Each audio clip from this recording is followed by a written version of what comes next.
Steve Schwartz here. Wanted to share some tips on planning your college applications, even though we are several months before applications are even open.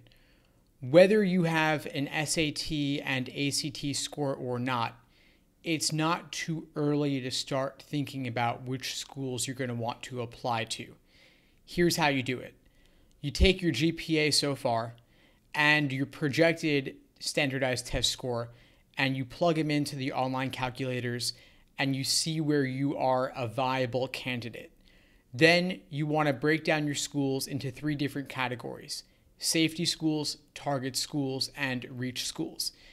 Safety schools are those where you have a high likelihood of gaining admission. So your test scores and GPA are going to be significantly higher than the median scores and GPAs of students accepted to these schools. These schools might be willing to provide you with significant financial aid to try and woo you into accepting an offer of admission. So you're virtually guaranteed to get into these schools, but of course, you could probably do better. Then you've got your target schools where you have a decent chance of gaining admission, maybe 50-50. Your scores at these schools are about on par with these schools' medians, and they might give you some financial aid, they might not, but they're unlikely to give you a full ride. And that would be admission without having to pay any tuition at all, which is really nice to have, of course. It'd be nice to save tens of thousands of dollars in tuition and be able to avoid taking on any debt at all, of course. So these are schools where you get an outcome that's about on par with what you deserve. So it's always good to shoot for the moon, and it's good to have some backups, but target schools are the Goldilocks zone. They're right on point. But your reach schools, those are schools where you have significantly lower odds of admission, but hey, you never know. Doesn't cost you anything other than the application fees and a little bit of extra work on the application in order to have a shot. And your odds at these schools are lower.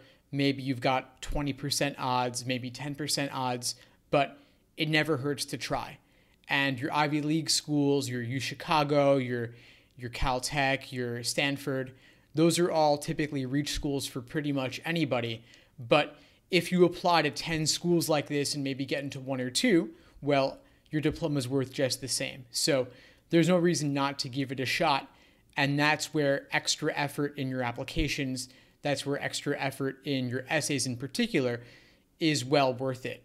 And of course, it's worth taking extra attempts at the SAT and ACT if you want to increase your odds at schools like this. Again, we're several months out before applications are even open, but it's never too early to start thinking about schools like this. You could start speaking to alumni.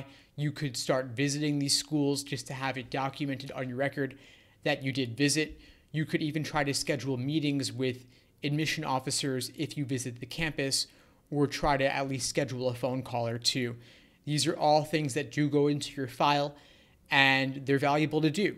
It doesn't cost you anything but your time, and the earlier you start, the better. One of the ways schools are ranked in the US News rankings is their yield.